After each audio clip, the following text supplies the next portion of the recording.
지금 학생 인권이 없어서 문제가 아니라 사실 이 학생 인권 때문에 더 많은 문제들이 일어나고 있거든요. 그래서 왜 자꾸 이렇게 학생 인권 조례를 못 만들어서 이렇게 안 살릴까 생각을 해보면 우리가 똑같은 인권을 이야기하는데 다른 인권을 이야기하는 이유는 다른 세계관을 갖고 있기 때문에 그렇습니다. 다른 사상, 다른 어떤 이데올로기, 어떤 단어 안에는 어떤 사상과 세계관, 어떤 이데올로기가 담겨져 있기 때문에 자신이 정의하는 어떤 인권이라든지 자신이 정의하는 어떤 그런 어떤 자유라든지 이런 것들이 확립이 돼야 비로소 편한 분들이 계세요. 그래서 저는 오늘 이 학교 인권 조례 또는 학생 인권 조례안의 문제점의 이야기에 앞서서 이 학생 인권 조례를 추진하고 있는 분들이 어떤 사상 또는 이데올로기를 갖고 지금 이런 조례를 추진을 하고 있는지 먼저 간략하게 좀 설명을 드리고, 그리고 현재 학생 인권 조례안의 문제점이 어떤 식으로 지금 학교 현장에서 나타나고 있는지를 좀 설명을 드리도록 하겠습니다. 먼저 이 학생 인권 조례안을 우리가 조례를 이해하기 위해서 먼저 간략하게 좀 설명드리고 싶은 철학적인 용어 3가지가 있습니다. 철학적인 용어이기 때문에 길거나 복잡하게 설명하지 않고 아주 간단하게 제가 여러분들에게 설명을 드리기 위해서 이렇게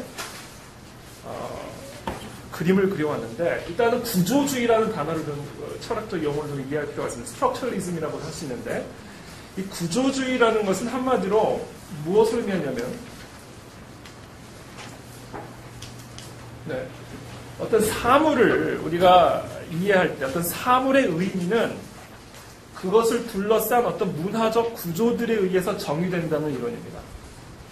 사물의 의미가 그것을 둘러싼 어떤 문화적 구조에 의해서 이 의미가 정의된다는 이론이에요. 특별히 이 구조주의는요, 빛이나 어둠, 현상이나 실제, 정신, 물질, 참고 이렇게 대립된 개념의 쌍을 의존해서 이 사물을 정의합니다. 빛과 어둠은 대립적인 개념이죠. 현상과 실제가 대립적인 개념이고, 정신과 물질이 대립적인 개념이고, 참과 거짓이 대립적인 개념이죠. 이런 대립적인 개념 쌍을 토대로 이 사물의 의미를 이해를 한다는 거예요. 그래서 예를 들면 우리가 여자라는 단어를 이해를 할 때 여자가 왜 그래? 라는 이야기를 우리가 이해를 할 때 여자라는 단어는 단지 생물학적인 성별을 구분하는 의미에서의 여자가 아니라 남성과 여성, 남자와 여자라는 이 대립항에 기초한 유교 봉건적 사회 또는 성차별적 문화가 갖고 있는 그 구조를 통해 이 여자라는 의미를 이해하게 된다는 거예요.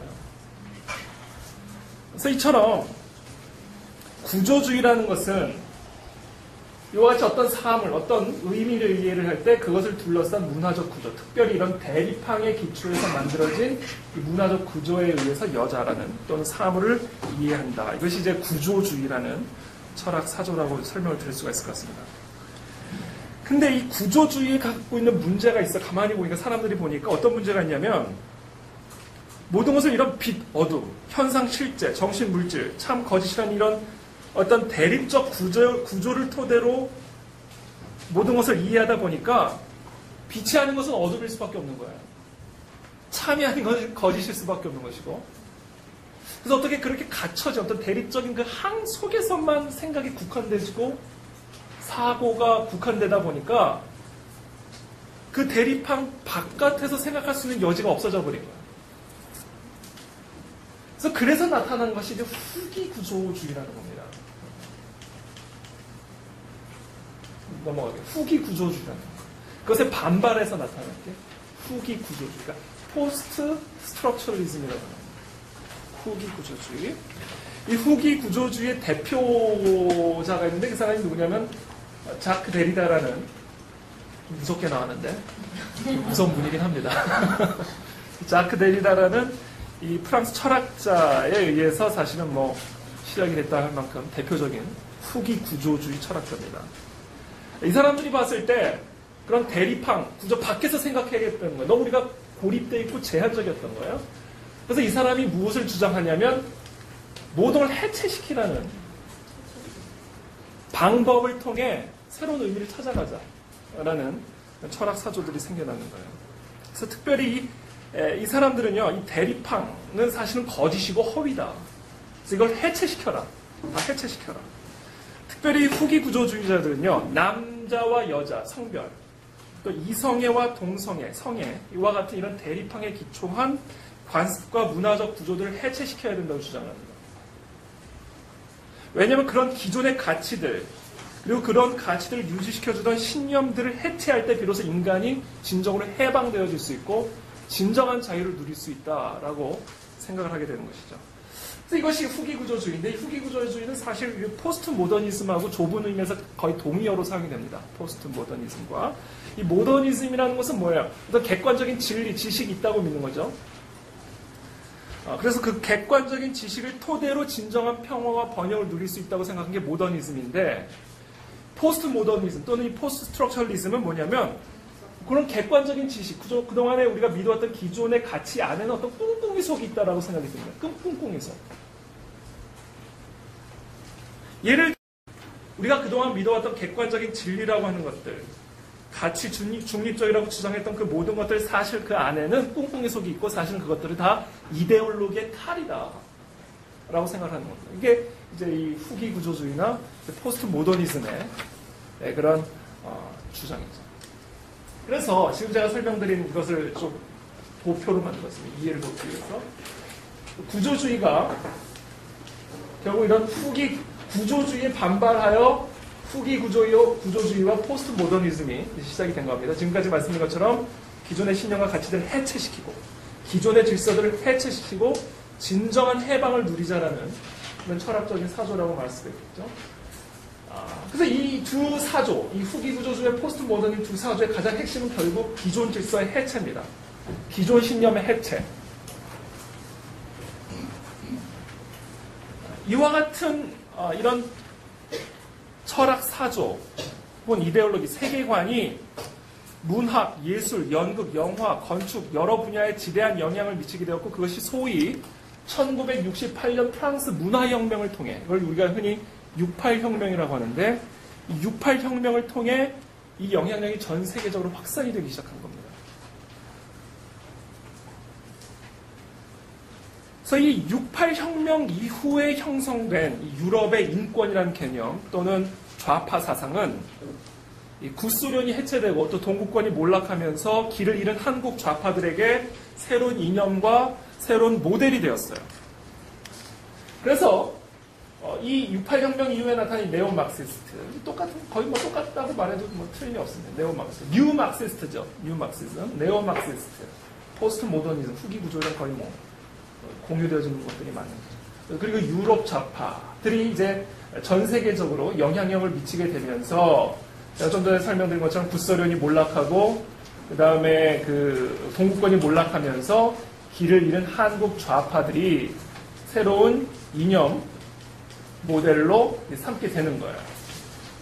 그래서 이 68혁명의 이쪽의 자식들이죠. 68혁명의 자식들.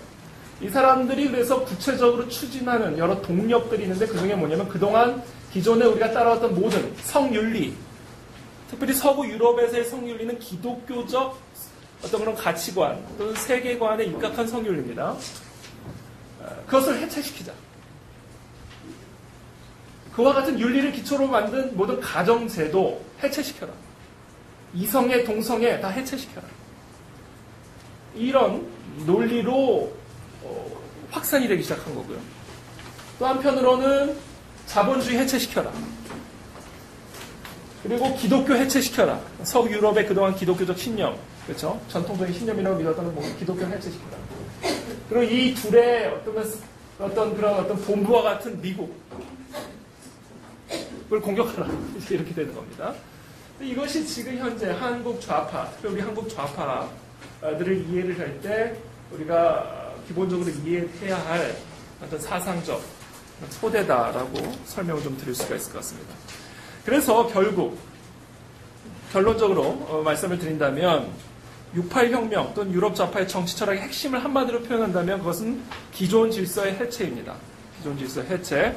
그리고 그것이 바로 오늘날 대한민국 좌파 정치 철학의 핵심 중에 하나라고 저는 생각을 합니다. 그렇기 때문에 우리가 이 학생 인권 조례의 문제점을 이해를 할 때도, 특별히 좌파 성향의 교육감들이 추진하고 있는 이 학생인권존의 문제점을 이해하기 위해서는 제가 지금까지 설명드린 이 기존 질서의 해체라는 관점, 특별히 그 중에서도 성윤리의 해체라는 관점에서 이해를 할 필요가 있다라고 저는 생각을 합니다.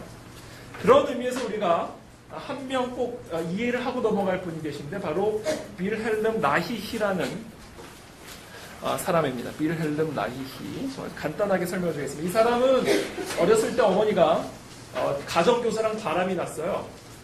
그래서 그것을 아버지한테 일렀어요. 그래서 어머니가 자살을 해버립니다. 그런 트라우마가 있었던 사람이라 그런지 전통적인 어떤 그 성윤리, 전통적인 가정제도는 사람을 억압하는 제도라는 인식을 갖게 되기 시작합니다. 어머니가 그것 때문에 자살을 해버립니다. 그래서 인간 안에 있는 이런 성적 에너지를 자유롭게 추구할 때 인간은 진정으로 자유할 수 있다는 그런 개념을 정치적 이론으로 확립시킨 사람입니다. 그래서 그동안 사적인 문제에 국한됐던 이 성적인 문제를 공적인, 정치적인 문제, 그리고 이론으로 확립시킨 대표적인 주자가 바로 이 빌헬름 라이히라는 사람입니다. 그 정치적, 그 성 문제를 정치적으로 이론화시키기 위해서 이 사람은 어떤 방법을 사용하냐면 이 마르크스의 사회과학적 분석, 그건 뭐예요? 자본주의의 억압과 착취라는 이 마르크스의 사회과학적 분석과 프로이드의 인간 정신적 분석, 결국 전통적인 성윤리가 인간을 억압하고 착취하고 있다는 그 분석 두 개를 결합을 시켜요.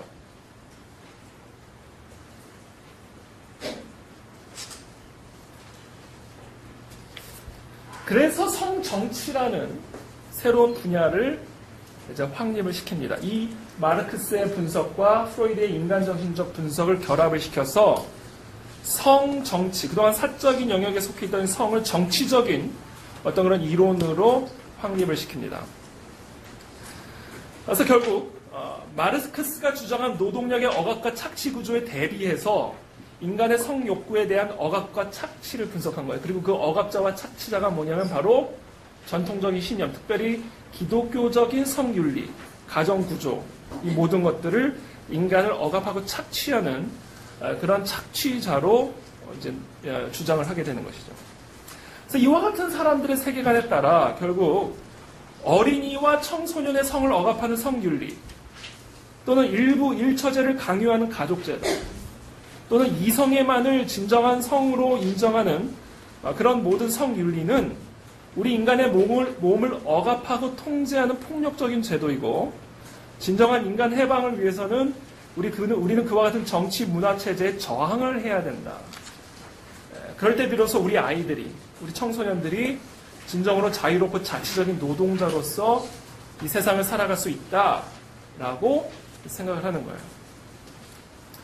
그래서 결국 이와 같은 이 빌헬름 라이히의 이 성정치 이론들이 사실 그 68 혁명의 큰 동력이 되고, 지금 현재 한국 좌파의 그 큰 동력이고, 특별히 학교 인권 조례, 학생 인권 조례안이라든지 지금 현재 동성결혼 합법화를 주장하는 모든 그 주장 배후에 있는 사상적 토대라는 것을 우리가 이해를 할 필요가 있습니다.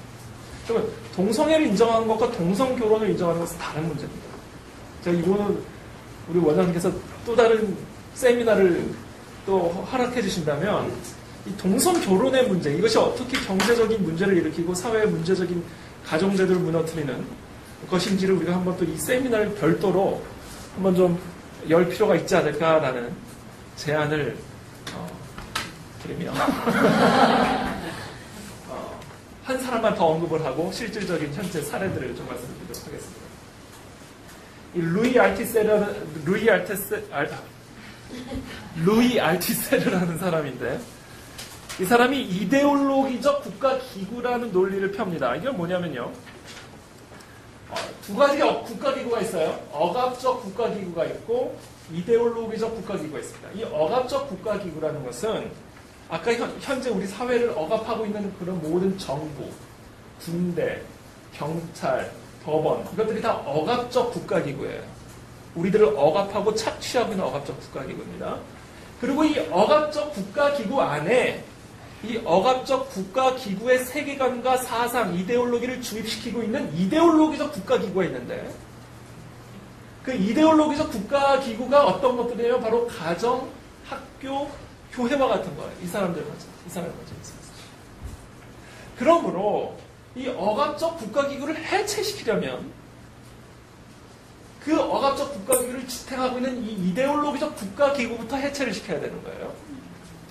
그러므로 이 이데올로기적 국가기구 안으로 들어가서 치열한 이데올로기적 투쟁을 벌여야 되는 겁니다. 사상 투쟁을 벌여야 되는 거예요.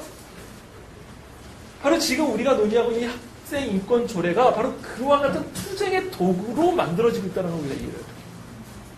그래서 우리가 이것을 온몸을 다해 막아야 돼요. 왜냐하면 이것은 가정을 해체시키고 나라를 해체시키고